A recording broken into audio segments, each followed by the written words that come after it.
Bismillahirrahmanirrahim. Assalamualaikum warahmatullahi wabarakatuh. Waalaikumsalam warahmatullahi wabarakatuh. Pertama-tama, marilah kita panjatkan puji dan syukur kehadirat Allah Subhanahu wa Ta'ala, karena atas berkat rahmat dan karunia-Nya kita semua dapat berkumpul di sini dalam acara workshop bersama mewujudkan budaya positif di sekolah. Tak lupa sholawat serta salam marilah kita limpahkan kepada junjungan kita Nabi Muhammad SAW. Atas berkat upayanya mungkin kita dapat berkumpul di sini dengan merasakan nikmat iman dan nikmat Islam sampai saat ini. Nah, sebelumnya saya juga mengucapkan terima kasih yang sebesar-besarnya pada rekan-rekan guru di SD 1 Hekarsari yang sudah dengan besar hati meluangkan waktu untuk mengikuti workshop bersama mewujudkan budaya positif di sekolah. Sebelumnya sebenarnya mungkin sudah kenal ya Ibu dengan saya yang ini. Tapi untuk lebih formal lagi kan kita melaksanakan workshop, saya akan melakukan perkenalan. Sebelumnya saya adalah Susanti, calon guru penggerak dari Kabupaten Garut, Provinsi Jawa Barat.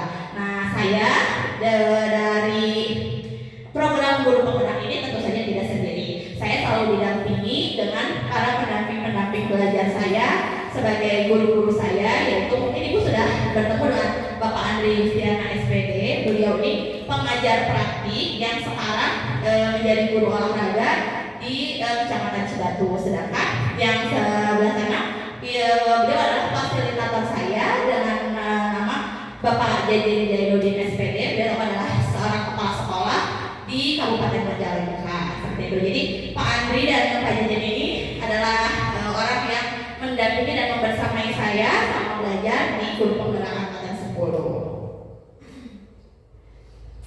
Nah, adapun tujuan workshop kali ini, jadi begini ya Ibu-Ibu, saya sebelumnya merasa sungkan gitu karena saya harus berbicara di depan sini, di depan ibu-ibu atau teteh-teteh yang jauh lebih senior dari saya. Mohon maaf sebelumnya, saya berdiri di sini bukan dengan maksud untuk menggurui atau merasa lebih, tapi workshop ini dilaksanakan yang pertama untuk pemenuhan tugas aksi nyata saya pada modul 1.4. Yang kedua, memang tugasnya ini harus melaksanakan diseminasi. Diseminasi itu seperti training lagi atau penyampaian informasi yang sudah saya pelajari. Nah, saya memilih workshop di sini bukan tanpa alasan, tapi saya ingin apa yang kita laksanakan hari ini ada hasil yang mungkin bisa-bisa Ibu terapkan dalam kelas ibu-ibu seperti itu. Yang selanjutnya kedepannya akan jauh lebih baik kita dapat mewujudkan budaya positif di sekolah dengan keyakinan dalam bentuk kesepakatan kelas, dan juga saya ingin mengenalkan konsep disiplin positif dan restitusi pada guru yang ada di sekolah seperti itu. Nah, bahasan materinya ini babnya itu budaya positif, tapi ada subbab yang akan kita bahas itu sebenarnya agak sedikit banyak ya. Yang pertama itu tentang perubahan paradigma belajar. Yang kedua mengenai disiplin positif. Yang ketiga motivasi perilaku manusia. Yang keempat kebutuhan dasar.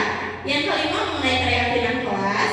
Yang keenam 5 posisi kontrol. 7 segitiga restitusi. Dan yang kedelapan praktik membuat keyakinan kelas dan segitiga restitusi. Nah, ini kenapa dinamakan workshop? Karena nanti ada yang harus ibu-ibu kerjakan dan lakukan seperti itu.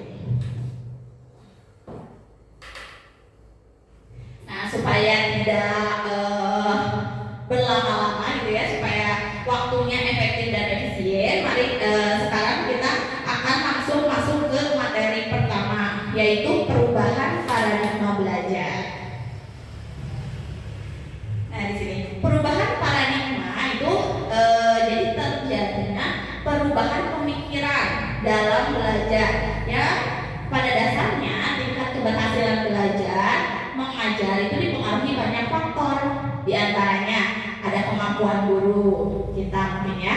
Yang selanjutnya ada kemampuan dasar siswa, metode pembelajaran, materi, sarana dan prasarana, motivasi, kreativitas, alat evaluasi, serta lingkungan yang kesemuanya merupakan satu kesatuan yang saling berkaitan yang bekerja secara terpadu untuk tercapainya tujuan yang ditetapkan. Jadi segala sesuatunya itu bukan berasal dari gurunya saja. Misalkan anak tidak mencapai tujuan atau anak berperilaku menyimpang, sebenarnya itu adalah sesuatu yang kompleks. Jadi kita tidak bisa menyatakan, oh apakah saya kurang sebagai seorang guru?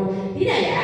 Jadi harus dilihat dulu, banyak sekali faktor yang mempengaruhinya. Bisa jadi dari faktor siswanya, bisa jadi kita nih sudah baik, siswanya sudah bagus, tapi ternyata salah memilih metode. Yang selanjutnya materi dan sarana dan prasarana ya. Ya di SD sini mungkin bisa berkaca sendiri sarana dan prasarananya seperti apa. Seperti itu ya. Nah, perubahan paradigma didorong oleh hasil analisa mutakhir yang menunjukkan bahwa sistem yang dianut tidak lagi memberi hasil atau keuntungan yang memuaskan. Hal ini ditandai dengan kita sekarang ya. Jadi selalu beberapa tahun itu selalu gonta-ganti kurikulum atau kurikulumnya berubah. Kenapa? Karena capaian atau tujuan pembelajarannya tidak tercapai. Jadi kita lagi dan lagi harus mengembangkan diri. Nah ini, di sini ada apa ya? Ada tabelnya. Zaman dulu, mungkin zaman kita belajar dulu, belajarnya adalah pembelajaran yang teacher center atau berpaku pada guru. Tapi sekarang harus mulai diubah menjadi student center atau yang berpusat pada siswa. Dulu mungkin pelajarannya ibu-ibu guru kita zaman dulu hanya ceramah, jadi satu arah. Nah sekarang pembelajaran ini harus interaktif, jadi harus siswa yang lebih aktif. Yang selanjutnya isolasi menjadi lingkungan yang jejaring. Lalu ada lagi, dari pembelajaran yang abstrak harus menjadi konteks yang nyata. Lalu yang dari pribadi harus berbasis tim. Kenapa? Kita selalu mengedepankan kolaborasi karena bersama-sama itu lebih efektif dibandingkan dengan individualis. Setelah itu kalau misalkan terjadi kolaborasi itu, jadi kita menekan adanya persaingan. Kita jadi bukan bersaing lagi sekarang bosnya, tapi kepada kolaborasi. Lalu dari pembelajaran yang sangat luas nanti menjadi pembelajaran yang sangat khas seperti itu. Nah di sini kalau misalkan di Indonesia perubahan paradigma belajarnya yang sekarang baru itu kita melakukan prinsip pembelajaran berdiferensiasi. Maksudnya kita harus memenuhi kebutuhan belajar anak sesuai dengan kebutuhan mahasiswa tersebut, lalu sesuai juga dengan tahap perkembangan sesuai teori psikologi modern untuk mewujudkan profil pelajar Pancasila. Nah, apapun itu pengembangan yang terjadi di paradigma belajar, muaranya supaya kita bisa mencapai elemen-elemen yang tercantum dalam profil pelajar Pancasila. Nah, seperti itu ya Ibu. Nah, sekarang kita masuk ke materi selanjutnya. Ini mengenai disiplin positif. Nah, sekarang ada permainannya. Cobalah buka. Mungkin ibu-ibu bisa merobek sedikit kertas yang ada di sana. Oh, harus pakai pulpen ya?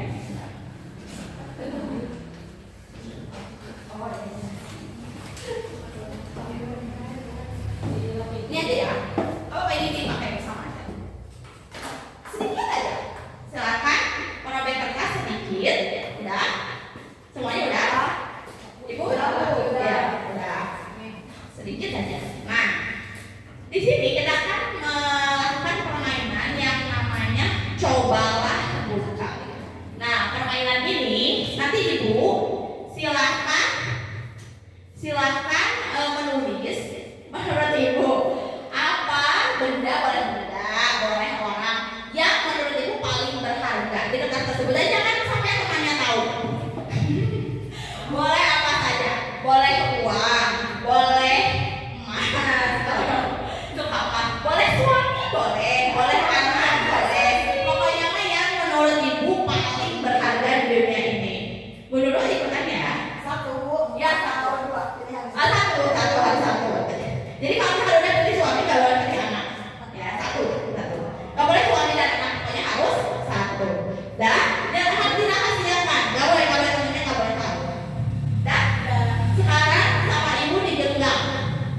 digenggam sampai, kan itu sesuatu yang berharga ya, jadi harus benar-benar digenggam.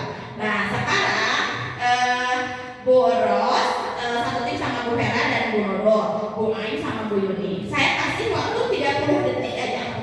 Caranya Ibu harus mempertahankan apa yang Ibu punya, tapi Ibu harus mengusahakan Ibu mendapatkan hal berharga yang dimiliki orang lain.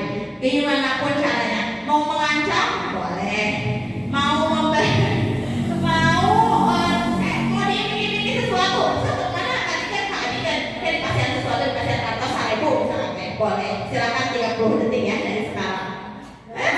Iya dong, mana tadi namanya? Bukan, harus berusaha mengambil hal yang berharga dari orang lain. Ya Ibu terserah Ibu mau mempertahankan hal berharga tersebut atau enggak.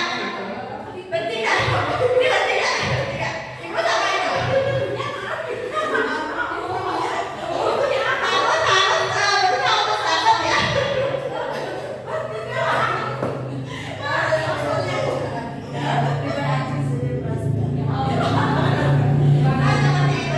Boleh diiming-imingi sesuatu, boleh diancam, boleh pokoknya. Nggak apa-apa, kalau 30 detik. Udah? Udah? Ada yang berhasil tidak? Tidak. Oke, sekarang saya tanya, Bu Vera kenapa mempertahankan hal tersebut? Kenapa nggak dikasih ke Bu Ros? Ya, hal yang berharga. Oke, kalau Bu Ros kenapa? Sesuatu yang berharga. Bu Yuni?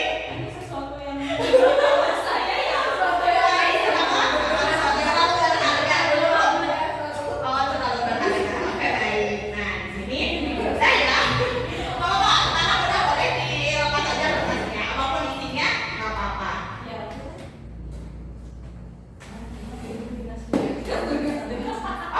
Oh gitu kan. Nah, di sini tadi ya kita sudah melakukan percobaan yaitu.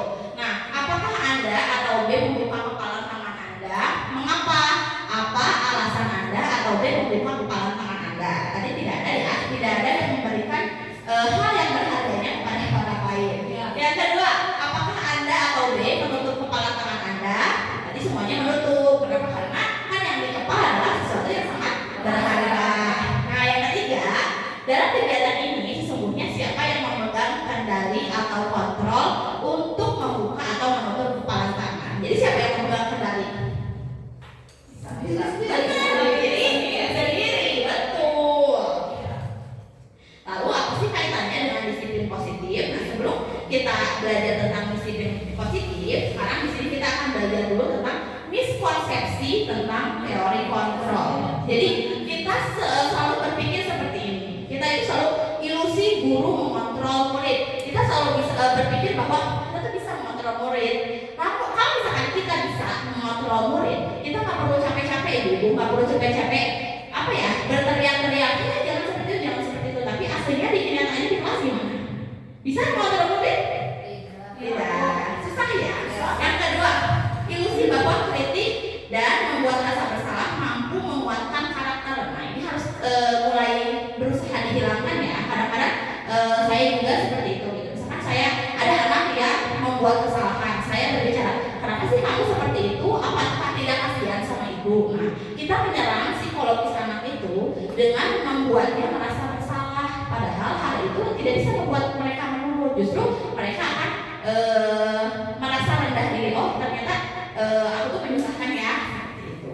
Yang ketiga, ilusi bahwa semua penguatan positif, efektif dan bermanfaat.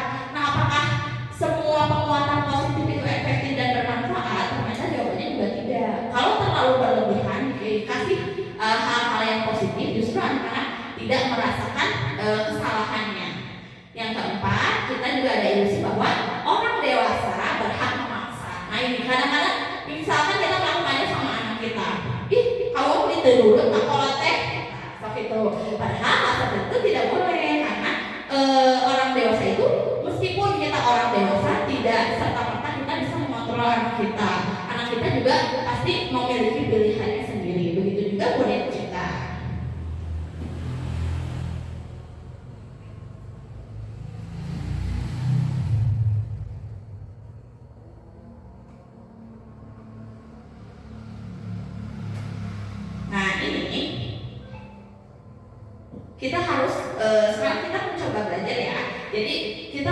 berpindah dari pemikiran yang tadinya kita berpikir bahwa kita itu bisa mengontrol orang lain, tapi kan ternyata kenyataannya tidak. Seperti tadi waktu main yang menyimpan kertas berharga di kepala tangan. Nah itu apapun keputusannya itu tergantung pada diri masing-masing. Di sini ada menurut ahli pendidikan bernama Stephen R. Covey, kita harus mengubah cara pandang kita tentang manusia, termasuk tentang murid. Dulu mungkin kita berpikir bahwa kebutuhan kita itu sama, ternyata tidak. Kebutuhan setiap orang mungkin berbeda. Mungkin saya butuh 10 lipstick, ibu itu mungkin butuhnya 15 lipstick, 2 lipstick sudah cukup, jadi berbeda-beda. Yang kedua, semua orang melihat hal yang sama, tidak ya? Jadi semua orang itu memiliki pandangan yang berbeda tentang suatu hal. Misalkan sahur Bu Vera siapa ya, Limin Hotek Asep, tapi misalkan sahur baik enggak, Limin Hotek itu jelek kok. Nah itu mah ya bebas, tergantung orang lain. Yang satunya kita mencoba mengubah orang agar berpandangan sama dengan kita. Tidak bisa, tapi kita harus berpikir bahwa kita berusaha memahami pandangan orang lain tentang dunia. Lalu perilaku buruk dilihat sebagai suatu kesalahan. Nah ini juga kurang tepat ya, karena seburuk apapun perilaku, ternyata perilaku itu memiliki tujuan. Lalu orang bisa mengontrol saya. Nah ini salah. Tadi setelah kita main yang kepala itu kan ternyata hanya kita sendiri yang bisa mengontrol diri kita. Kita mau membuka kepala kita, terserah kita mau menutupnya dengan rapat, sudah terserah kita.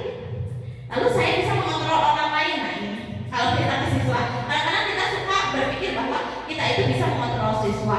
Kita tidak bisa mengontrol orang lain. Kadang-kadang terus kita kan kalau misalkan anak nurut sama saya, nah itu karena anak tersebut mengizinkan kita untuk mengontrol dia. Nanti ada alasannya.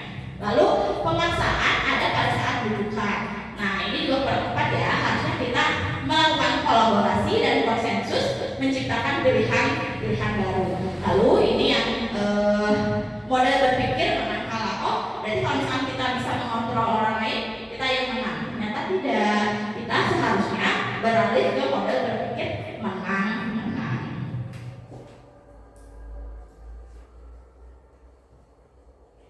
Lanjut ya. Nah ini kita langsung bahasanya ke disiplin positif. Disiplin positif ini kaitannya dengan teori kontrol, karena kan kita tidak bisa mendisiplinkan orang lain dengan dengan hal-hal yang kita mau, tapi nanti juga ada pemikiran dari anak-anak atau murid-murid kita di sekolah. Nah disiplin ini berasal dari kata disiplina yang artinya belajar. Disiplin mengacu pada disiplin diri yang memiliki kesadaran dan tanggung jawab terhadap apa yang dilakukannya berdasarkan nilai-nilai yang diyakini. Di sini disiplin diri itu harus sadar dan tanggung jawab seharusnya. Jadi kalau disiplin diri itu yang paling baik adalah yang berasal dari dirinya, bukan karena adanya ancaman ataupun hadiah dari orang lain. Kalau misalkan udah sadar sendiri anak-anak, nah itu berarti disiplin positifnya sudah berhasil. Apakah mudah? Sulit. Betul, tentu saja tidak mudah, makanya harus dibiasakan. Nah ini, disiplin positif merupakan salah satu cara penerapan disiplin yang bertujuan untuk menumbuhkan kesadaran, ingat ya, menumbuhkan kesadaran serta memberdayakan murid tanpa imbalan ataupun tanpa ancaman dan hukuman. Disiplin itu seharusnya berasal dari kesadaran diri sendiri. Berarti kalau misalkan anaknya masih bilang, oh melakukan hal baik, buang sampah pada tempatnya karena takut dihukum, atau karena nanti kalau misalkan buang sampah pada tempatnya dapat hadiah, berarti dia belum melakukan disiplin positif secara seutuhnya, karena bukan berasal dari kesadaran diri. Sebagai pendidik atau sebagai guru, tujuan kita adalah menciptakan peserta didik yang memiliki disiplin diri, sehingga mereka berperilaku mengacu pada nilai-nilai kebajikan universal dan memiliki motivasi intrinsik dalam perubahan perilaku ke arah yang lebih baik. Tadi kayak ancaman, hukuman, terus imbalan, itu motivasinya berarti ekstrinsik, jadi yang kita berikan bukan dari dalam dirinya. Nah ini terus apa kaitannya dengan nilai-nilai kebajikan? Nah disiplin positif ini mengacu pada nilai-nilai kebajikan universal. Apakah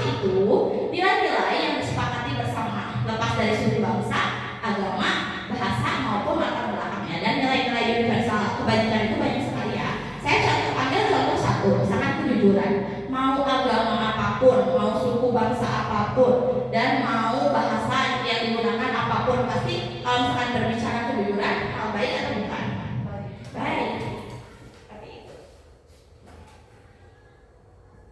Ini ada beberapa contoh nilai-nilai kebajikan dari beberapa instansi ya. Nah ini saya mengambilnya hanya beberapa, tapi sebenarnya banyak. Nanti ibu mungkin bisa searching lagi ya yang lainnya. Ini dari Ibo Primary Years Program. Ada sikap murid itu yang disebut sebagai nilai-nilai kebajikan ada 11, yaitu toleransi, rasa hormat, integritas, mandiri, menghargai, antusias, empati, keingintahuan, kreativitas, kerjasama, percaya diri, dan komitmen. Lalu yang selanjutnya ada dari The Virtuous Project, yaitu proyek nilai-nilai kebajikan. Oh ini banyak sekali juga.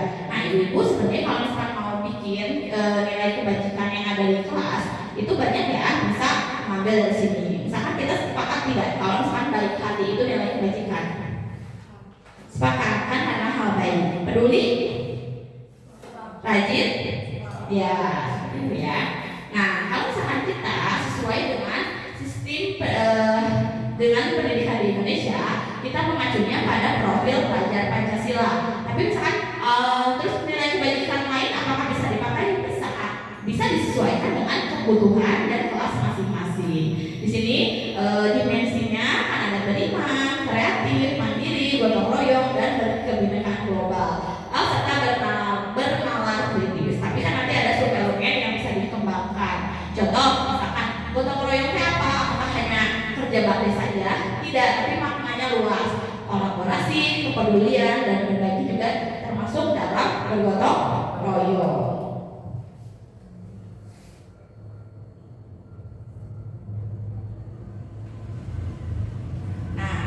Ini ada contoh penerapan disiplin positif yang sudah dilaksanakan di kelas 6. Jadi di sini disiplin positif itu ya kan tidak serta-merta ya anak-anak langsung mengerti, memahami sendiri. Tapi mungkin awalnya memang harus ada dorongan dari gurunya juga.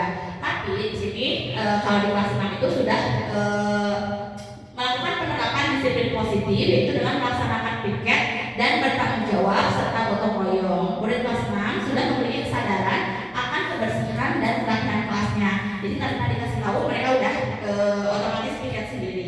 Nggak harus gurunya teriak-teriak. Yang kedua, contoh penerapan disiplin positif di kelas 6 juga. Murid kelas 6 sudah melaksanakan disiplin positif dengan bertanggung jawab pada tugas yang diberikan. Ini juga mungkin ibu-ibu menjadi saksi ya. Jadi meskipun saya sedang tidak ada di sekolah, biasanya anak-anak mengerjakan tugasnya, jadi tanpa harus ada ataupun tidak ada guru. Jika sudah diberikan tugas, anak-anak akan menyelesaikan tugas. Jadi bukan misalkan nggak ada guru mah main-main lari-lari kemana saja, misalkan tidak, tapi tetap di kelas dan tertib mengerjakan tugas. Nah ini contoh penerapan disiplin positif juga di SDN 1 Jagasari. Kita menjadi saksi sendiri ya. Jadi kalau misalkan hari Jumat tanpa disuruh pun anak-anak sudah menggelar sajadahnya sendiri. Artinya mereka sudah melaksanakan disiplin positif yang tidak harus oleh gurunya disuruh-suruh, tapi anak-anak udah langsung sekarang jam sholat duha langsung mempersiapkan diri. Nah itu adalah contoh penerapan disiplin positif. Nah selanjutnya ini ada teori motivasi. Nah ini mempengaruhi disiplin positif yang ada dalam diri anak. Kenapa? Nah, motivasi perilaku manusia. Motivasi menurut Kamus Besar Bahasa Indonesia adalah dorongan yang timbul pada diri seseorang secara sadar dan tidak sadar untuk melakukan suatu tindakan dengan tujuan. Ingat ya, suatu tindakan anak apapun itu pasti ada tujuannya dan ada maksudnya. Jadi tidak ada sesuatu yang tanpa tujuan. Nah ini motivasi ini ada 3, ada motivasi ekstrinsik dan ada intrinsik. Kalau ekstrinsik itu berasal dari luar. Contohnya, kita aku melaksanakan piket supaya tidak dihukum. Aku mau melaksanakan piket supaya nanti aku diberi hadiah oleh guru aku. Misalkan seperti itu. Berarti itu motivasinya masih motivasi intrinsik. Kalau yang ekstrinsik. Kalau yang intrinsik, saya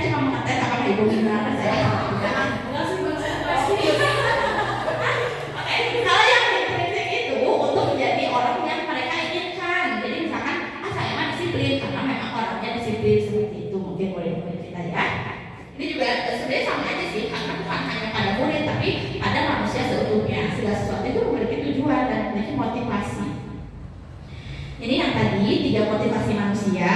Yang pertama untuk menghindari ketidaknyamanan atau hukuman ekstrinsik ya. Yang kedua, satu tingkat di atas motivasi yang pertama di sini perilaku untuk mendapatkan imbalan atau penghargaan. Contoh kalau diiming-imingi hadiah, diiming-imingi kayak Pak misalkan mengerjakan tugas dia nilainya 100. Nah kalau misalkan masih mengejar nilai, artinya motivasinya masih motivasi ekstrinsik. Yang selanjutnya yang ketiga itu untuk menjadi orang yang mereka inginkan dan menghargai nilai-nilai kebajikan yang tadi. Misalkan disiplin, tidak mencontek. Nah itu berarti kalau misalkan mereka melakukannya untuk diri sendiri, akhirnya sudah ya sudah ada pada fase motivasi intrinsik. Nah ini, mari kita merefleksi diri sendiri. Mari bertanya pada diri sendiri. Saya bacakan ya soalnya. Bila di sekolah Anda, misalnya di sekolah ibu-ibu ya, tidak ada peraturan yang mengharuskan guru datang tepat waktu dan tidak ada surat teguran bagi guru yang datang terlambat dan tidak ada atasan yang memuji Anda. Coba dipuji sama atasan? Apakah Anda akan tetap datang tepat waktu untuk mengajar murid Anda? Coba silakan dijawab. Misalkan ibu nih datang tepat waktu, tapi enggak. Kalaupun datang terlambat tidak dimarahi, datang tepat waktu juga tidak dipuji. Kira-kira akan tetap datang tepat waktu? Kenapa? Oh betul. Itu berarti ibu sudah melaksanakan disiplin positif sesuai dengan nilai kebajikan, yaitu disiplin dan bertanggung jawab. Pintar ini Mas. Berarti masih Ya Mas. Nah, bagaimana motivasi murid saya? Sekarang coba kita lihat murid-murid yang ada di sekolah kita. Menurut ibu, dari ketiga jenis motivasi tadi, motivasi manakah yang sangat saat ini paling banyak mendasari perilaku murid-murid? Kira-kira kan apa? Oh, masih ekstrinsik ya. Yang pertama karena takut hukuman dan juga menginginkan penghargaan. Ya, kalau kan yang bertahap ya. Kan nggak bisa asing khawatir nanti anaknya jadi soleh semua, nanti ibu-ibu kerjanya terlalu enak. Usia nggak mungkin mempengaruhi. betul, usia juga mempengaruhi. Nanti semakin dewasa kan semakin baik ya, meskipun tidak semuanya. Nah, di sini ada strategi mendisiplinkan murid yang akan kita pelajari. Itu ada 3, bukan dipelajari, yang akan kita bahas. Yang pertama adalah hukuman, yang kedua konsekuensi, dan yang ketiga itu restitusi. Kalau misalkan hukuman, saya rasa ibu udah ngerti ya. Kalau misalkan hukuman dihukum, misalkan suruh push up, suruh lari. Kalau konsekuensi biasanya berasal dari kesepakatan kelas. Kalau restitusi nanti beda lagi. Kalau restitusi tidak ada hukumannya, tidak ada konsekuensi yang harus dijalankan, tapi harus ada pendekatan antara guru dan siswa seperti itu. Nah, hukuman adalah bentuk sanksi yang diberikan sebagai akibat langsung dari tindakan melanggar hukum atau aturan. Contoh, kalau misalkan di kelas kita, kalau misalkan ada yang tidak mengerjakan tugas, biasanya diapakan? Ibu-ibu diapakan? Yang tidak mengerjakan masih dihukum. Oh, diberi sanksi apa? Suruh mencatat ya. Betul. Masih bertahap ya. Nah, ada yang kedua adalah konsekuensi. Ini satu tingkatan yang lebih baiknya. Di sini juga saya juga belum melakukan restitusi, tapi kalau misalkan konsekuensi ini sudah lumayan berjalan ya. Kalau konsekuensi ini adalah akibat dari tindakan yang dilakukan dalam pendekatan disiplin positif. Konsekuensi berfokus pada bentuk pembelajaran dari sebuah hukuman. Tujuannya untuk membantu murid memahami dampak dari tindakannya dan membuat pilihan yang lebih baik di masa depan. Kalau hukuman biasanya kita yang menentukan sendiri. Misalkan si anak ngeriwayat di kelas, kita misalkan menghukum dihukumnya sedang lari di lapangan, nah gitu. Bedanya dengan konsekuensi. Kalau konsekuensi itu harus berasal dari kesepakatan kelas. Contoh, misalkan kayak gini, tidak mengerjakan tugas. Berarti zaman dulunya kita udah melakukan kesepakatan kelas kira-kira. Kalau misalkan kamu tidak mengerjakan tugas, apa konsekuensinya? Misal kata anak-anak, oh Bu, saya mengerjakan tugas saja di luar, nanti mengerjakan PR-nya. Nah, itu adalah sebuah bentuk konsekuensi. Kalau hukuman itu biasanya berasalnya dari peraturan, ya betul sepihak. Betul.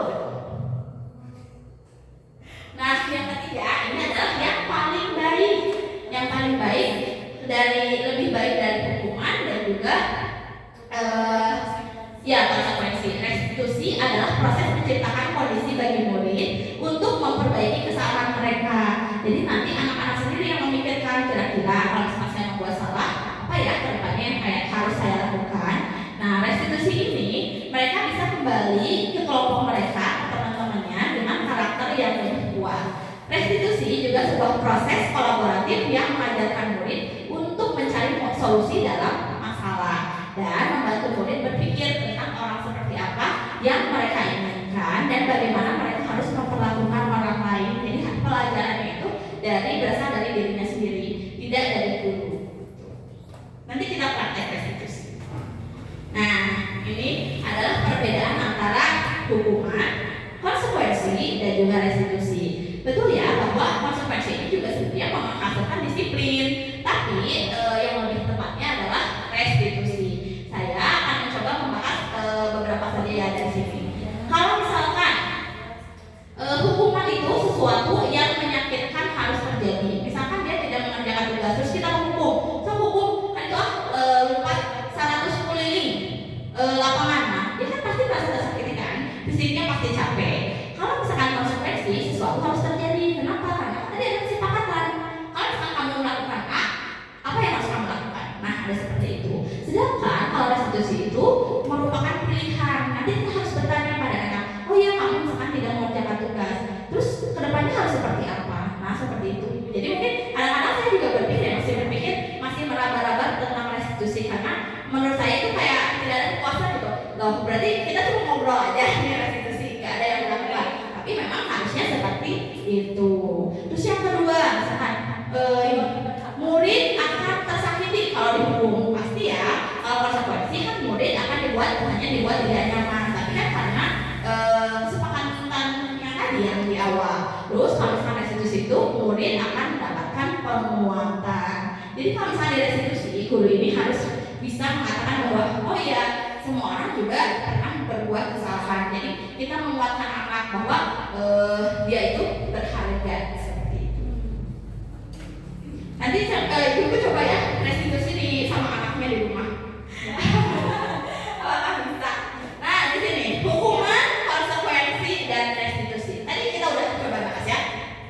Hukuman itu tidak terencana dan tiba-tiba. Lalu murid tidak tahu apa yang akan terjadi atau tidak dilibatkan. Kalau hukuman kan tidak ternawaran misalnya. So kamu salah dia, badai iya atau iya kan tidak seperti itu. Jadi langsung spontan ya. Nah bersifat satu arah. Kenapa? Karena yang memberikan instruksi hanya yang menghukum saja. Lalu hukuman ini bisa berupa fisik ataupun psikis. Hukuman kan karena permalukan ya, ditarik ke depan anaknya. Nah, itu kan bisa hukuman psikis. Lalu konsekuensi. Kalau konsekuensi ini lebih terencana dan disepakati sesuai peraturan.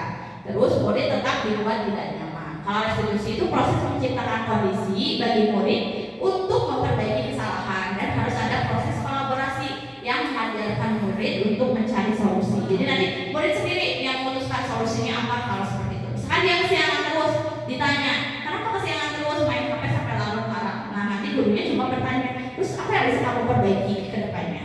Seperti itu. Dia sendiri yang menentukan. Nanti kita bahas. Oke, di sini kita quiz supaya lebih fokus. Ini ada 4 soal. 4 soal ini ibu tinggal menentukan aja itu konsekuensi atau hukuman. Ya. Yang pertama, lari keliling lapangan karena terlambat hadir. Hukuman atau konsekuensi? Hukuman. Betul, hukuman. Yang kedua, membersihkan coretan di meja yang dilakukannya. Jadi anak-anak jangan nyoret, terus saya disuruh membersihkan. Hukuman atau konsekuensi? Konsekuensi. Betul. Yang ketiga, push up 15 kali karena tidak menggunakan dasi ke sekolah. Hukuman. Yang keempat, menggantikan kertas tugas teman yang telah dicoret-coret. Oh itu mah yang ketiga restitusi. Menggantikan kertas tugas teman yang telah dicoret-coret. Konsekuensi. Restitusi. Konsekuensi. Kalau restitusi itu jadi nggak ada tindakannya ya. Ya. Nah di sini yang membedakan antara hukuman dengan konsekuensi. Kalau hukuman itu nggak ada kaitannya dengan kesalahan yang dilakukan. Tapi kalau konsekuensi itu ada kaitannya. Contoh misalkan yang ini menggantikan kertas tugas teman yang dicoret-coret. Jadi kan banyak kalau misalkan ini, misalkan dia mencoret-coret tugas temannya sama ibu disuruh skor jam 15 kan nggak ada nyambung ya. Ini adalah sebuah hukuman. Nah seperti itu perbedaannya antara hukuman dengan konsekuensi. Kalau ada yang konsekuensi ya.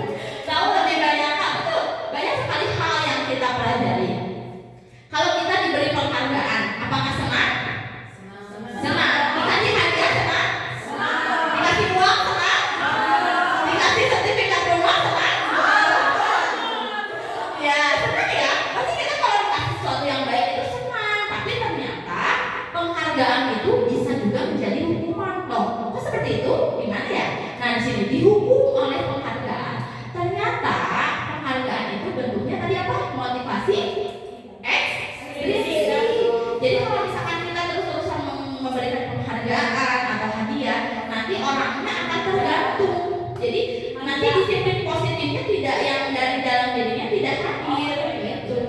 Yang pertama, penghargaan ini hanya bagus digunakan dalam jangka pendek ya, sekali dua kali lah boleh ya, situasional. Yang kedua, nah ini membuat ketergantungan. Nanti kalau misalkan terus-terusan dikasih hadiah, misalkan so ya mengerjakan tugas nanti dikasih hadiah terus aja, kalau misalkan tidak dikasih hadiah tidak akan mengerjakan tugas. Nah ini tercermin dari anak-anak kita di rumah mungkin ya. Misalkan so kayak puasa Ramadan nanti dibeliin apa. Nah nanti akan lagi gitu. Kalau misalkan tahun selanjutnya pasti akan ketergantungan. Puasa Ramadan ya misalkan dari subuh sampai maghrib, hadiahnya apa? Pasti tadi seperti itu. Nah itu yang disebut membuat ketergantungan seperti itu. Jadi ya kalau misalkan terus-terusan dikasih hadiah, artinya nanti disiplin positif yang dari intrinsiknya tidak tumbuh karena terus berfokus pada hadiah. Nah yang selanjutnya, penghargaan menciptakan persaingan di dalam kelas dan persaingan menciptakan kecemasan. Nah ini udah tentu saya juga sebenarnya tidak setuju dengan adanya perankingan. Kenapa? Karena kan kita hanya menghitung dari sisi kognitifnya saja. Seharusnya kan orang tua tidak seperti itu. Jadi kalaupun mau, orang tua tinggal fokus saja ke anaknya masing-masing, tidak perlu ada pembanding dengan anak orang lain. Itu. Yang keempat, mereka yang percaya bahwa mereka tidak memiliki kesempatan untuk mendapatkan penghargaan akan berhenti mencoba. Nah ini kalau misalkan kita ngadain kuisnya misalkan dikasih coklat, anak-anak yang antusias pasti yang pintar atau yang kurang? Yang pintar. Kenapa? Karena yang kurang mah udah keren. Allah nggak akan ikutan karena nggak mau nah gitu. Jadi nggak ada motivasi dalam dirinya. Yang kelima, penghargaan ini menghukum mereka yang tidak mendapatkan penghargaan. Nah ini contohnya sistem ranking. Jadi kan kadang-kadang kita juga ya memanggilnya cuma 3 orang per kelasnya, terus yang lain cuma jadi penonton. Iya kasihan. Yang keenam, memberikan penghargaan dan hukuman adalah hal yang sama. Ternyata memberikan hukuman dan penghargaan itu efeknya tetap sama. Jadi mereka tetap termotivasi secara ekstrinsik, bukan intrinsik. Padahal untuk melakukan disiplin positif itu motivasinya harus ada dalam diri sendiri. Seperti itu ya Ibu. Nah selanjutnya kita akan belajar tentang kebutuhan dasar manusia. Lalu ini apa sih kaitannya? Ternyata segala sesuatu itu memiliki alasan, dan kalau misalkan murid atau orang melakukan penyimpangan itu biasanya karena kebutuhan dasarnya tidak terpenuhi. Contoh sekarang kita berbicara sedikit ya tentang kasus, ibu-ibu tahu kasus yang polwan membakar suaminya? Ya, ibu-ibu jangan termotivasi ya, nggak boleh ya. Nah itu kan si polwannya, si istrinya pasti memiliki alasan kenapa dia melakukan seperti itu. Meskipun kita tidak bisa membenarkan perilakunya, karena kan perilakunya membunuh orang itu kan tindakan kriminal. Ya, tidak boleh ya. Meskipun apalagi kita sebagai mungkin sama wanita pasti udah ngerti lah ya. Ini arahnya kemana gitu dan motivasi dia. Ya, menyala suamiku, tadi ada tadi bakal juga. Menyala suamiku. Itu mah menyalanya benar-benar menyala.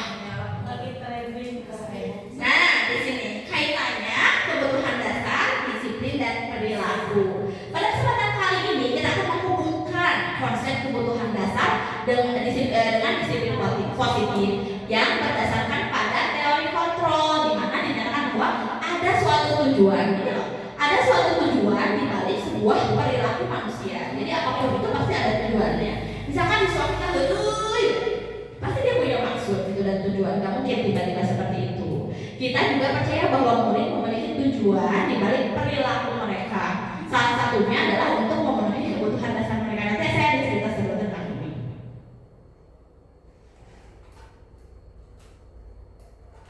Nah, ini kebutuhan dasar manusia. Yang pertama adalah bertahan hidup. Ini adanya makanan, pakaian, tempat tinggal, keamanan dan kesehatan. Itu udah ya. Itu udah kebutuhan untuk bertahan hidup. Gak mungkin kan kita misalkan kemana-mana nggak pakai baju, gak mungkin. Misalkan deh kita misalkan dari usia 0 bulan sampai sekarang 30 tahun misalkan nggak makan, mungkin tidak? Ya, betul nggak akan tumbuh dan meninggal. Bukan hanya tidak akan tumbuh tapi akan meninggal. Yang kedua ini membutuhkan kasih sayang dan rasa diterima oleh oleh siapapun, oleh pasangan, oleh orang tua kita, oleh anak, kayak gitu. Rasa diterima, dipedulikan, berbagi, kerjasama, dan menjadi bagian dari kelompok. Makanya kan ya kalau misalkan di suatu kelas itu geng-gengan tadi kan, jadi kayak berarti dia tidak kebutuhan dasarnya kasih sayang dan rasa diterima tidak terpenuhi. Lalu ada juga penguasaan tentang harga diri, keinginan untuk dianggap, memimpin, berpartisipasi, diakui dan didengar. Nah, ini biasanya yang dimiliki oleh para pemimpin ya. Jadi kebutuhan dasarnya adalah harga diri, dan harga dirinya pasti tinggi. Terus keinginan untuk dianggap, karena itu adalah sebuah kebutuhan. Dan merasa diakui dan didengar, itu juga kebutuhannya. Yang selanjutnya adalah kebebasan. Kebebasan itu apa? Mandiri, memiliki pilihan, mencoba hal baru, melakukan hobi, itu juga kebebasan. Lalu mampu mengendalikan arah dirinya. Yang selanjutnya adalah kesenangan. Nah, ini anak-anak ya sangat butuh kesenangan. Apa itu? Bermain, terus humor, antusiasme, dan tertawa. Karena kan memang anak-anak ini pada fase yang ingin terus-terusan bermain. Nah, contoh perilaku murid akibat tidak terpenuhinya kebutuhan dasar. Nah, kita coba ya. Sekarang kita kuis lagi. Kira-kira kalau nomor 1 ada anak yang memalak temannya, kebutuhan apa yang tidak terpenuhi? Kebutuhan apa coba? Oh, isi lupa. Nah, antara itu apa? Pemalak? Kebutuhan hidup Bertahan hidup bisa. Terus kamu sayang kamu nggak bisa ya. Karena mungkin dia sering diperlakukan tidak baik, bisa juga. Yang kedua, anak membuli temannya. Kasih sayang. Betul. Biasanya dia juga mendapatkan kekerasan, bisa dari lingkungan yang lain gitu, yang dibawa ke sekolah. Anak yang tidak pernah aktif belajar. Kira-kira apa? Apa coba? Antara kebebasan dan juga kesenangan. Ya, mungkin saja saya juga sama kok. Mungkin saja saya butuh memberikan pembelajaran yang menarik buat anak. Yang keempat, anak yang murung dan tidak semangat. Kasih sayang. Betul. Anak yang minder. Bisa kasih sayang. Bisa juga penerimaan tadi. Nah, saya punya sedikit cerita ya. Kita flashback bareng-bareng dulu Ibu Vera ini. Saya tahu Ibu Vera ini memiliki seorang siswa yang sangat beliau favoritkan. Kita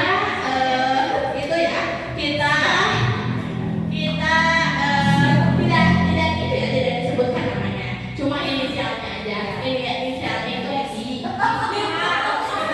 Nah, saya pernah bersama Bu Vera dan Bu Ai menangani kasus I. Nah, I ini ternyata yang pertama anaknya minder sekali. Kalau misalkan apa-apa tiba-tiba nangis ya, mengkhawatirkan gitu ya. Tapi di sisi yang lain, anak ini juga berani mengambil sesuatu yang bukan miliknya. Nah, kira-kira anak tersebut kekurangannya dalam apa ya? Kebutuhan dasar yang tidak terpenuhi. Kasih sayang. Betul.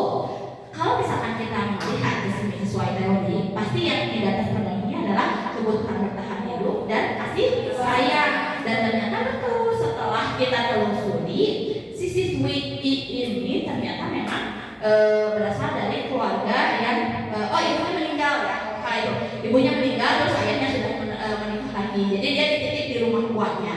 Nah, artinya kebutuhan akan kasih sayangnya tidak dipenuhi. Lalu kenapa bisa mengambil sesuatu yang milik orang lain? Mungkin saja ya betul, ekonomi yang ada di kebutuhan untuk bertahan hidup tidak terpenuhi. Nah, seperti itu ya. Jadi sebenarnya bukan kita membenarkan perilakunya, tapi sebenarnya dia juga kan memiliki alasan kenapa dia melakukan seperti itu.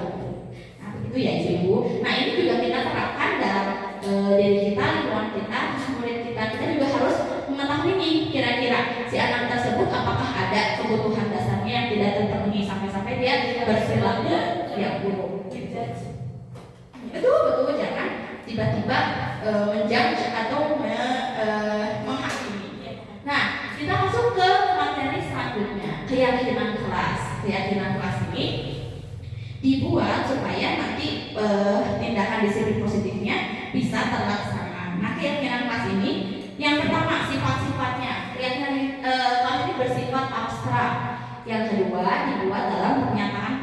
Nanti saya akan coba sedikit menjelaskan caranya. Yang ketiga adalah sedikit saja supaya mudah diingat. Jadi misalkan ibu-ibu bikin keyakinan kelasnya, tapi ini 100 pada orang wah keyakinan kelas sampai 100 nggak boleh.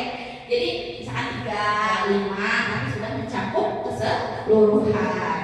Lalu berupa pernyataan universal tadi harus berkaitan dengan nilai-nilai kebajikan universal. Yang selanjutnya sesuai dengan kondisi kelas atau sekolah sehingga mudah diterapkan. Yang selanjutnya semua warga sekolah atau kelas dilibatkan dalam pembuatan keyakinan kelas. Jadi ya boleh kalau misalkan hanya kadang-kadang kita juga tidak memikir ya pasti punya anak-anak yang lebih dekat dengan kita karena kan mereka antusias gitu ya. Nah tidak boleh misalkan melakukan keyakinan kelasnya hanya dengan mereka, tapi untuk ke semua anak di kelas. Nah, tidak boleh. Di sini ada langkah-langkah pembuatan keyakinan kelas. Langkah yang pertama adalah berdiskusi, memunculkan peraturan-peraturan yang perlu ditaati warga kelas. Contohnya, misalkan kita, ayo anak-anak, ayo kita membuat keyakinan kelas. Nah, kira-kira apa yang boleh dan tidak boleh dilakukan di kelas? Contohnya misalkan anak-anak satu, misalkan, oh tidak boleh buang sampah bu, bisa. Misalkan tidak buang sampah contohnya ya. Buang sampah sembarangan.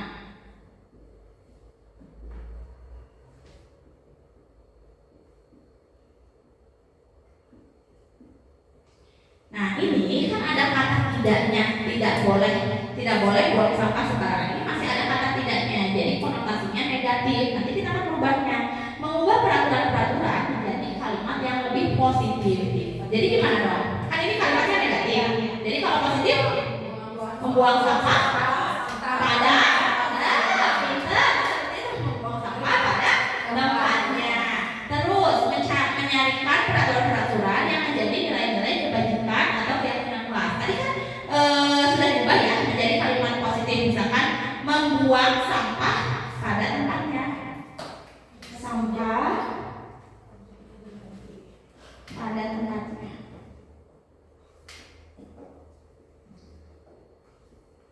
Nah, nanti kita ubah lagi setelah menjadi kalimat positif, kita kaitkan dengan nilai-nilai kebajikan. Saya juga sama sebenarnya nggak apa ya karena kan banyak sekali, tapi kita kaitkan. Kalau membuang sampah pada tempatnya berarti apa ya? Menjaga kebersihan. Nah, berarti keyakinan kelasnya adalah menjaga kebersihan. Nah, sampai sini apakah bisa dipahami? Oke. Pintar lah, kan pintar. Guru-guru SDN 1 terkenal pintar. Sekarang juga kan saya dengar dapat bos afirmasi ya karena kinerjanya sangat baik. Alhamdulillah. Nah, saya ulang lagi ya, bukan saya tidak percaya ibu-ibu sudah mengerti, tapi supaya lebih terasa penekanannya. Yang pertama kita itu pasti berdiskusi dengan anak-anak. Yang kedua, biasanya yang anak-anak melontarkan itu, oh bu, tidak boleh. Nah itu kan masih berupa kalimat yang negatif. Jadi harus diubah menjadi kalimat yang positif. Contoh, tidak boleh buang sampah sembarangan. Berarti kalimat positifnya membuang sampah pada tempatnya. Nah, setelah jadi kesepakatan ini diubah lagi menjadi nilai-nilai kebajikan, yaitu menjaga kebersihan. Nah, kalau sudah menjadi nilai-nilai kebajikan, maknanya nanti banyak. Menjaga kebersihan itu bukan hanya di kelas, tapi misalkan di lingkungan sekolah, bahkan sampai di lingkungan rumah gitu. Nah, ini yang keempat itu berdiskusi mengenai gambaran perilaku yang mencerminkan keyakinan kelas. Contohnya ini, menjaga kebersihan mau baik, apakah tidak buang sampah saja? Tentu saja kan tidak. Melaksanakan piket misalkan seperti itu. Terus tidak membuang sampah di halaman, itu juga akan termasuk. Tidak menyimpan sampah di kolong bangku, itu juga kan termasuk menjaga kebersihan. Jangan lupa nanti diberi penekanan lagi, berdiskusi mengenai seluruh peran warga sekolah. Lalu meninjau ulang keyakinan kelas dari waktu ke waktu. Misalkan ada sebuah keyakinan kelas nih, misalkan anaknya udah disiplin dengan menjaga kebersihan. Jadi kedepannya misalkan kita tidak usah mengingatkan lagi karena memang sudah disiplin positif gitu. Dan nanti si hasil-hasilnya ini bisa ditempel di kertas, lalu ditempel di kelas supaya anak-anak terus membaca. Kalau misalkan anak-anak terus membaca, nanti bisa terus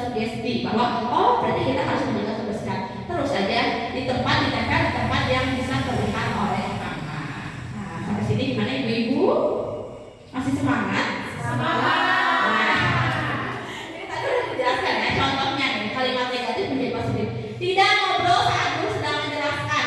Kalimat positifnya mendengarkan guru saat menjelaskan. Tidak membuang sampah. Ini yang kita bahas, buang sampah pada tempatnya. Memakai seragam sesuai jadwal. Jadi memakai seragam sesuai jadwal dan menggunakan sepatu. Ini yang poin yang 1 dan 2 ini sangat terlihat sekali perubahannya dari kalimat negatif menjadi kalimat positif. Ini adalah contoh-contoh keyakinan kelas. Berdoa dengan khusyuk, mendengarkan guru saat menjelaskan, membuang sampah pada tempatnya, memakai seragam sesuai jadwal dan lain-lain. Saya yakin sih ibu-ibu udah bisa. Nah, ini adalah contoh penerapannya. Contoh keyakinan kelas 6 yang sudah dilaksanakan di kelas 6. Ini adalah proses penyusunan keyakinan kelas oleh semua warga kelas ya. Seperti yang tadi saya sampaikan bahwa semua warga kelas itu harus menyusun. Maksudnya harus bisa berpendapat dan guru harus membantu mengarahkan dan memfasilitasi. Misalkan tidak boleh sama satu kelompok saja, misalkan yang menentukan tidak boleh, atau sama 2 kelompok saja, tapi harus disepakati seluruh warga kelas. Ini adalah contoh-contoh keyakinan kelas yang sudah diterapkan di kelas 6. Yang pertama, hadir tepat waktu. Yang kedua, selalu bertanggung jawab, disiplin, menjaga lingkungan, berbelas kasih, dan berbahagia selama di kelas. Tapi kan saya juga melakukan penjabaran ya dengan anak-anak. Hadir tepat waktu teh kumaha, apakah hanya pagi-pagi saja atau saat jam setelah jam istirahat juga gitu. Terus disiplinnya yang seperti apa? Kan disiplin itu banyak. Apa aja, misalkan tidak mengobrol, tidak mengganggu teman, tidak makan ketika belajar dan lain-lain. Jadi harus dijabarkan lagi bersama anak-anak. Cuma anak-anak misalkan taunya menjaga lingkungan juga kan luas. Misalkan melaksanakan piket, menjaga tanaman yang ada, terus tidak membuang sampah sembarangan, itu juga contoh-contoh menjaga lingkungan.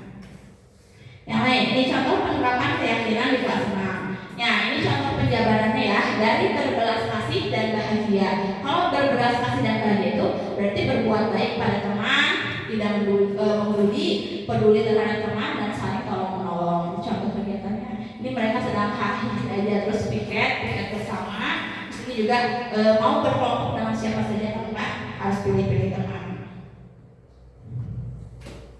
Nah, ini kita akan lanjut ke 5 posisi kontrol guru. Nah, guru di sini ya posisinya itu ada 5. Kita sebenarnya bisa memposisikan kita sebagai apa gitu. Yang pertama sebagai penghukum. Ini sudah bisa diketahui kalau menghukum. Terus membuat rasa bersalah. Dah kamu mah. Tuh kan kalau misalkan kamu kayak gini kan jadi ibu yang kena misalkan. Nah, kayak gitu contoh membuat rasa bersalah. Terus kita juga bisa memposisikan diri sebagai temannya. Jadi ngobrolnya, informasi bicaranya ya seperti pada teman.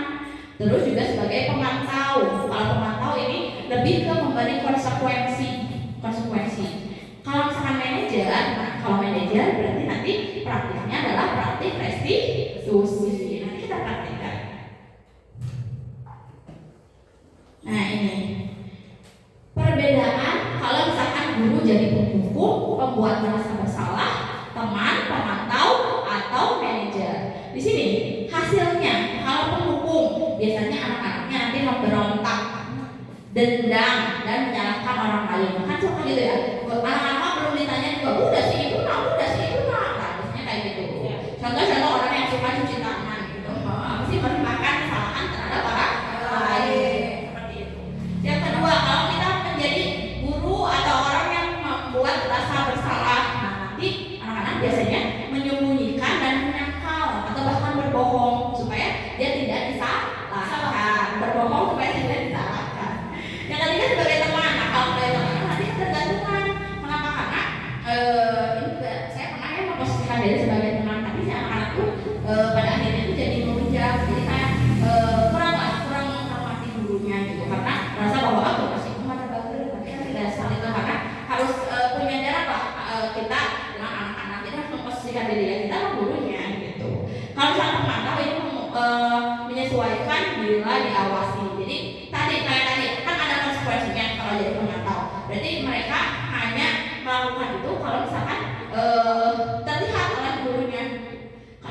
beda lagi kalau misalkan jadi manajer, kita bisa menguatkan watak dan karakternya. Seperti itu ibu-ibu, restitusi.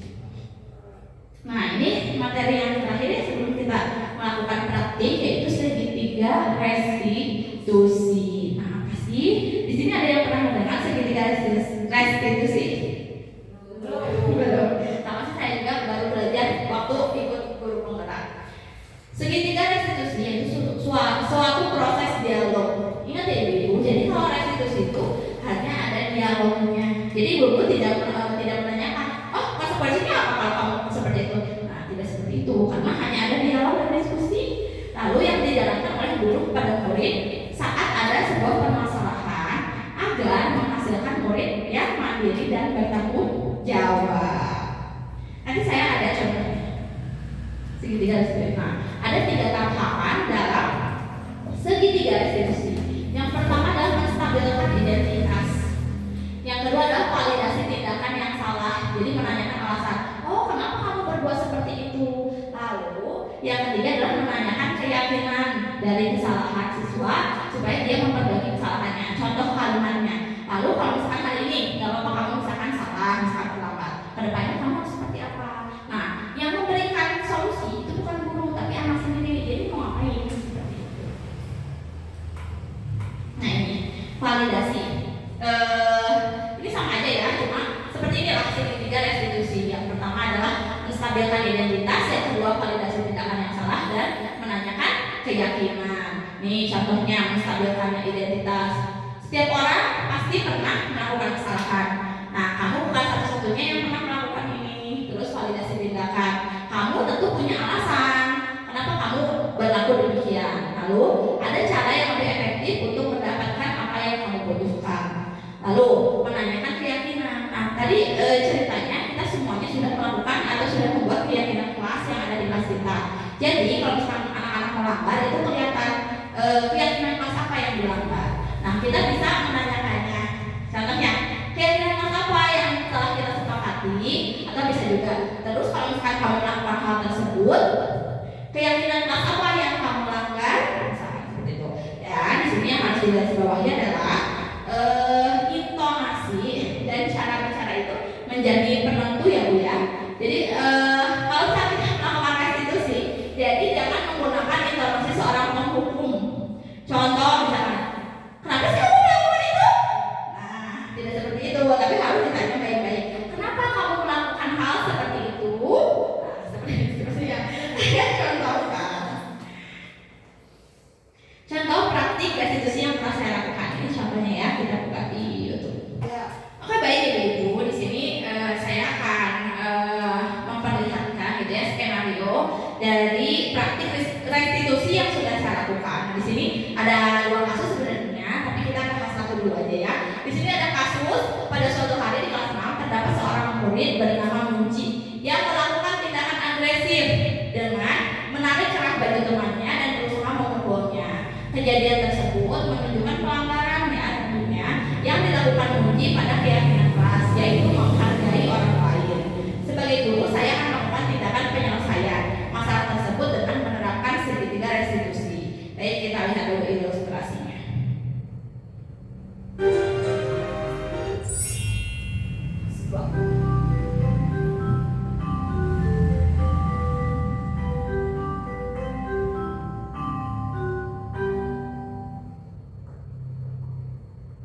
Ini terjadi perkelahian antara Munci dan aku.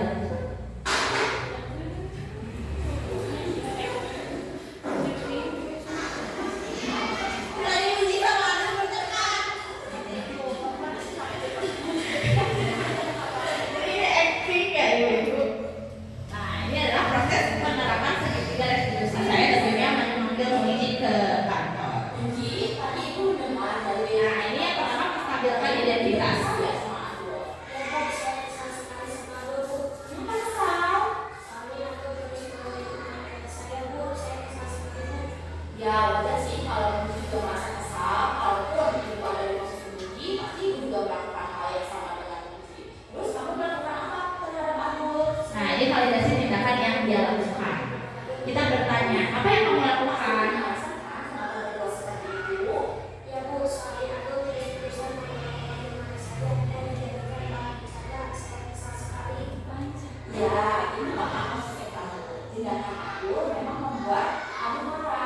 ini juga validasi tindakan. Jadi pasti semua orang juga pasti marah ya kalau diejek orang tuanya. Sekarang coba kita pikirkan tindakan kamu yang lalu yang ketiga kita menaikkan keyakinan kelas. Kira-kira keyakinan kelas apa yang kamu melanggar? Menurut Puji tidak keyakinan kelas mana yang sudah dilanggar. Apakah saling menghormati orang lain itu penting? Baik, kalau menurut Puji saling menghormati antara orang lain dan antar memang itu penting. Lalu, yang harus kamu lakukan ketika kamu marah? Nah, sekarang apakah kamu bersedia untuk memperbaiki masalah ini? Dengan cara apa kamu memperbaiki masalah ini?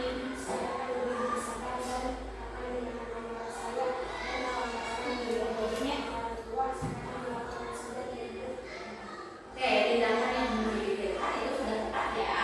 Nah, sekarang nanti ke depannya silahkan melakukan solusi yang tadi yang disampaikan. Oke, sekarang boleh silakan.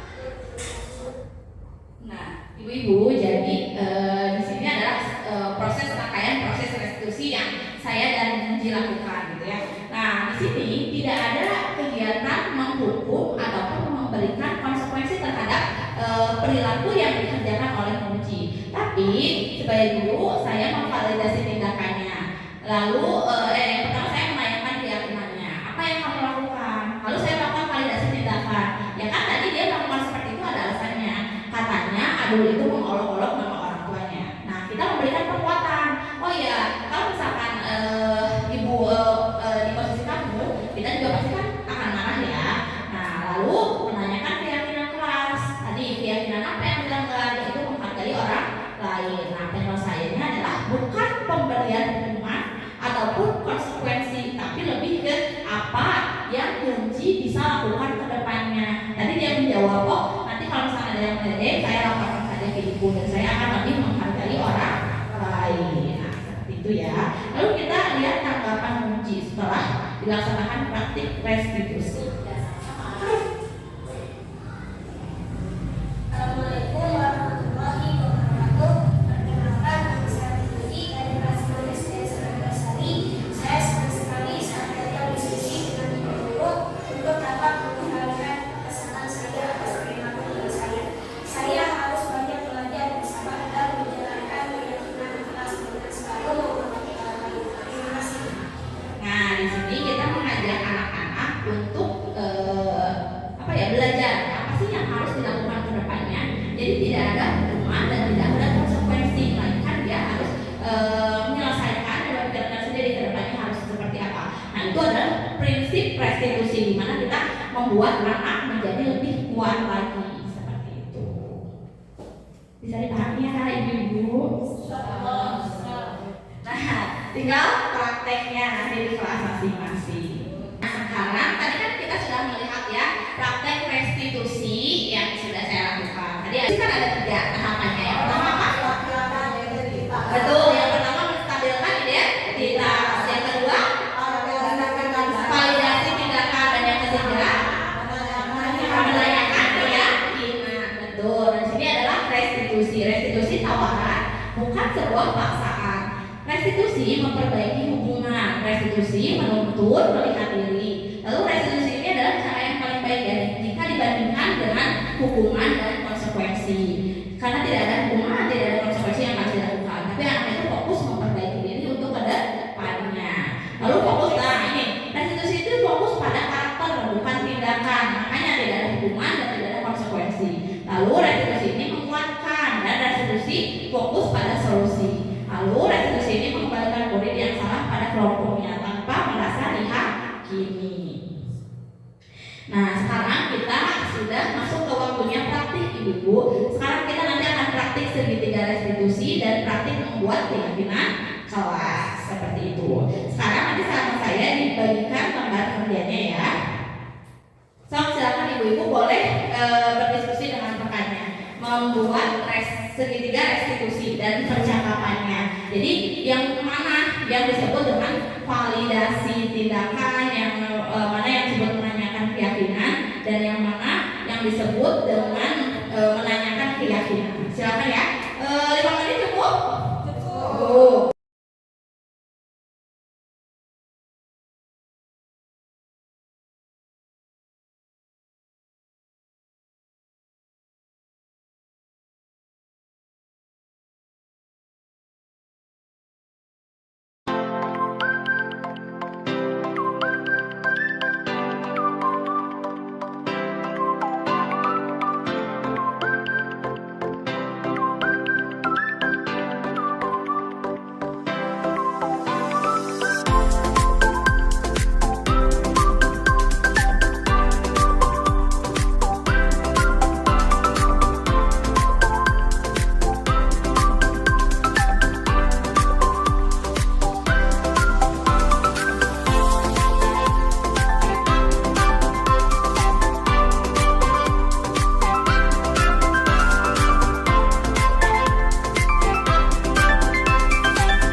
Kamu tahu mengapa dipanggil Bu Guru ke sini? Mungkin berkaitan dengan tugas, Bu? Ya benar, tapi kamu kemarin masuk kan? Iya, belum masuk, tetapi saya tidak mengumpulkan tugas. Inar, semua orang pernah melakukan kesalahan, termasuk ibu guru. Namun, setiap tindakan kita pasti ada alasannya. Kira-kira, mengapa kamu tidak mengumpulkan tugas? Saya capek dan mengantuk, soalnya malam scroll TikTok sampai jam 12 malam. Akhirnya saat pelajaran jadi ngantuk. Oke, kamu masih ingat keyakinan kelas kita? Masih, Bu? Kalau masih ingat, kira-kira yang kamu lakukan itu sudah sesuai dengan keyakinan kelas belum? Tidak, Bu. Oke, keyakinan kelas yang mana yang Inar langgar? Selalu bertanggung jawab, Bu. Nah, ternyata kamu tahu. Lalu, apakah kamu punya solusi untuk masalah ini? Iya, Bu. Pertama, saya minta maaf karena tidak mengumpulkan tugas. Kedua, saya tidak akan tidur terlalu malam lagi. Ya, Dan yang betul. ketiga, saya akan mengerjakan tugas dari guru dan saya akan mengumpulkan tugas. Baik, Bu Guru apresiasi untuk tanggung jawabmu dan kamu boleh kembali istirahat. Iya, terima kasih Bu Guru. Terima kasih. Permisi. Oke, silakan kembali. Oke, kasih tepuk tangan teman-teman. Betul ya, sebelum nanti saya mempersilakan yang memberikan komentar, nah kita bahas bareng-bareng.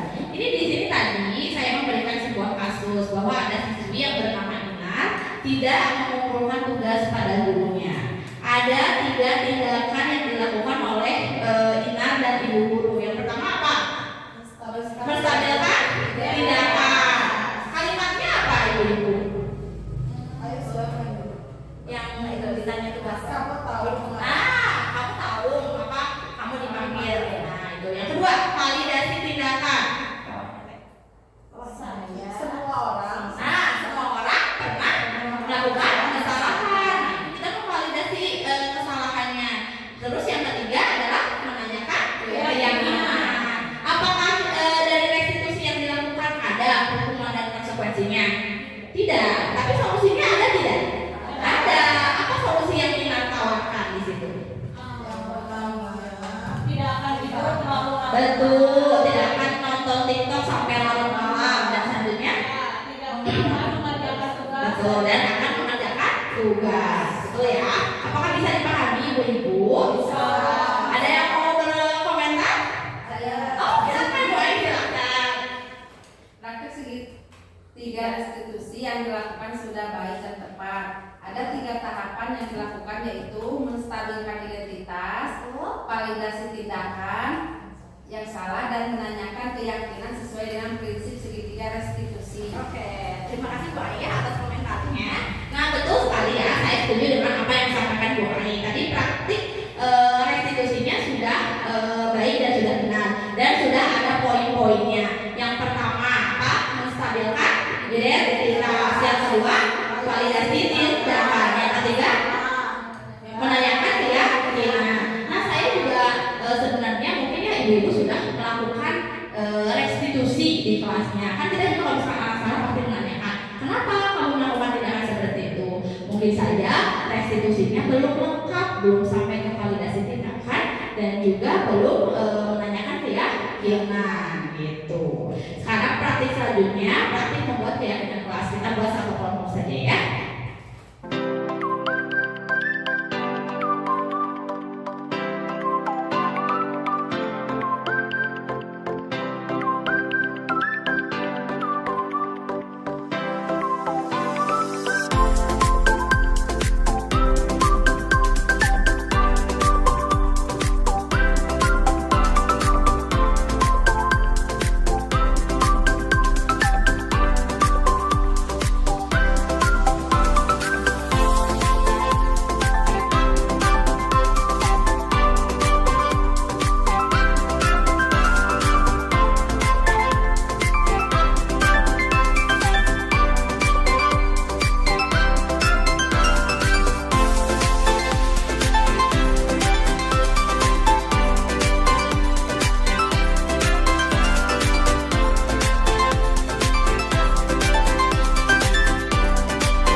sudah praktik pembuatan keyakinan kelas berdasarkan dengan kalimat-kalimat negatif yang biasanya berasal dari anak-anak belum bisa ya menyampaikannya. Jadi saya lihat sudah betul ya. Kita ambil satu contoh. Katanya di sini tidak lupa mengerjakan tugas. Berarti diubah menjadi kalimat positif, mengerjakan tugas tepat waktu, dan nilai kebajikannya adalah bertanggung jawab. Oke, semuanya sudah betul ya. Terima kasih ibu-ibu. Beri tepuk tangan untuk kita semua.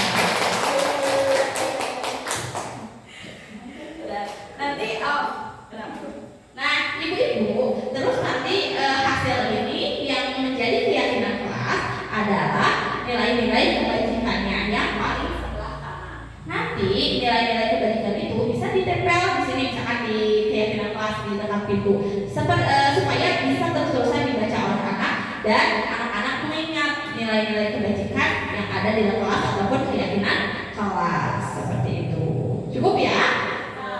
Oke ibu-ibu, mungkin seperti itu ya materi pembahasan dan juga praktik yang sudah kita lakukan. Dan tadi kan kita sudah membahas tentang paradigma pembelajaran, terus apa lagi?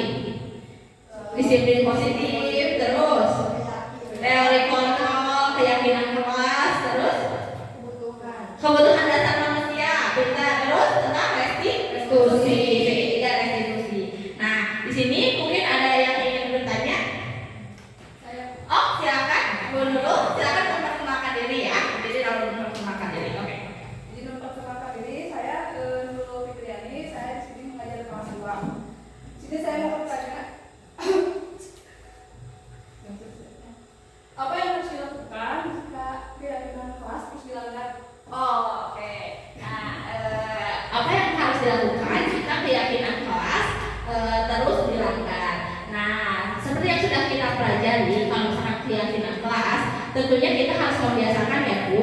Terus kita juga harus melakukan restitusi. Saya tahu bahwa keyakinan kelas itu biasanya dilanggar karena anak-anak mungkin ada ketidaknyamanan atau ketidakpahaman. Jadi menurut saya sebagai guru kelas kita harus terus-terusan memberikan pemahamannya. Betul sekali, membiasakan kebiasaan baik itu tidak mudah. Gak cukup hanya menasehati 1-2 kali, tapi harus secara berkelanjutan dan terus-menerus. Nanti mungkin ibu selain memberikan restitusi pada anak-anak yang melanggar, keyakinan kelasnya bisa direview lagi. Apakah itu sudah cukup baik atau belum untuk kelas ibu? Karena kan yang tahu keadaan kelas ibu sendiri. Jadi nanti direview ulang. Lalu pesan saya, memang kita harus terus-terusan secara konsisten mengingatkan anak tentang keyakinan kelasnya. Apalagi kan guru mengajar di kelas 2 ya, yang notabene anak-anaknya juga belum mandiri. Berarti sangat butuh bimbingan terus-terusan dari ibu dan bimbingan yang secara konsisten serta pelaksanaan restitusi yang berkelanjutan. Mungkin seperti itu. Mudah-mudahan nanti jawabannya kurang pas, jadi ibu bisa bicara lagi referensi di luar ibu ya. Ada lagi yang mau bertanya Bu? Oh boleh, silakan Bu Vera. Perkenalkan, nama saya Ferawati, guru kelas 5 di SD Gasari 1. Pertanyaannya, terkait dengan kebutuhan dasar manusia, sikap apa yang seharusnya kita lakukan apabila terjadi kurang pemenuhan kasih sayang murid dari orang tuanya? Baik, terima kasih Bu Vera atas pertanyaannya. Saya ingin menjawab ya. Kalau misalkan ada anak nih yang kurang pemenuhan kasih sayang orang tuanya, tapi kan di sini posisinya orang tua ya. Mungkin seperti kasusnya Anandai pada zaman dulu ya. Jadi hal yang pertama harus dilakukan, tentunya kita mau tidak mau itu harus berkoordinasi dengan orang tua. Jadi harus selalu berkonsultasi. Kenapa? Karena dunia anak itu sebenarnya cuma 3. Yang pertama adalah temannya, yang kedua sekolah, dan yang ketiga adalah orang tua. Jadi kalau misalkan terjadi masalah, ya udah tetap di situ. Antara kalau nggak di teman, di sekolah, atau di orang tua. Nah, karena ini kaitannya dengan orang tua, jadi kan kadang kita juga suka bingung ya, karena repot dan nggak mau masalahnya jadi panjang kalau bertemu dengan orang tua. Tapi memang itu yang harus dilakukan. Jadi harus berkoordinasi. Nah, kalau saran saya, Bu Vera silakan nanti berkoordinasi. Kita mencari waktu yang tepat lah.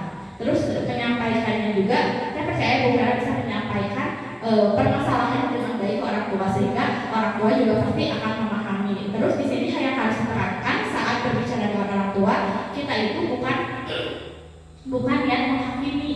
Kita berkoordinasi dengan orang tua itu karena kita peduli terhadap anak tersebut dan menginginkan adanya perubahan yang lebih baik terhadap anak. Ya seperti itu. Apakah ada yang ingin mencoba menjawab juga dari rekan-rekan? Cukup ya. Mudah-mudahan Ibu Vera tidak puas juga dengan jawabannya supaya nanti bisa mencari referensi yang jauh lebih baik lagi. Nah, ibu-ibu, sekarang kita sudah sampai pada ujung acara ya. Baik ibu-ibu, kan kita sudah berada di penghujung acara. Saya juga memohon refleksi dari kegiatan hari ini dari ibu-ibu supaya bisa jadi bahan perbaikan untuk saya ke depannya. Misalkan apa yang kurang dari saya nanti akan saya perbaiki. Silakan ibu-ibu boleh menempel refleksinya ke depan. Oh, banget.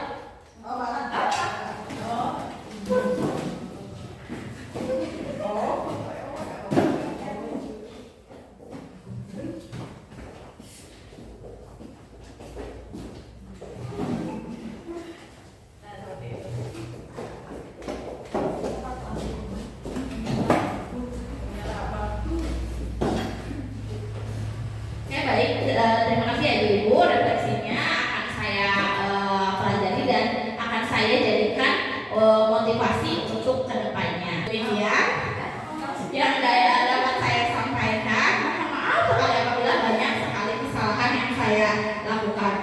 Mudah-mudahan apa yang kita bahas hari ini dapat bermanfaat ya untuk diri saya ataupun diri ibu-ibu nanti. Mungkin bisa sedikit-sedikit lah dilaksanakan di kelasnya masing-masing, terutama yang keyakinan kelas dan juga praktik restitusi. Demikian yang dapat saya sampaikan. Terima kasih.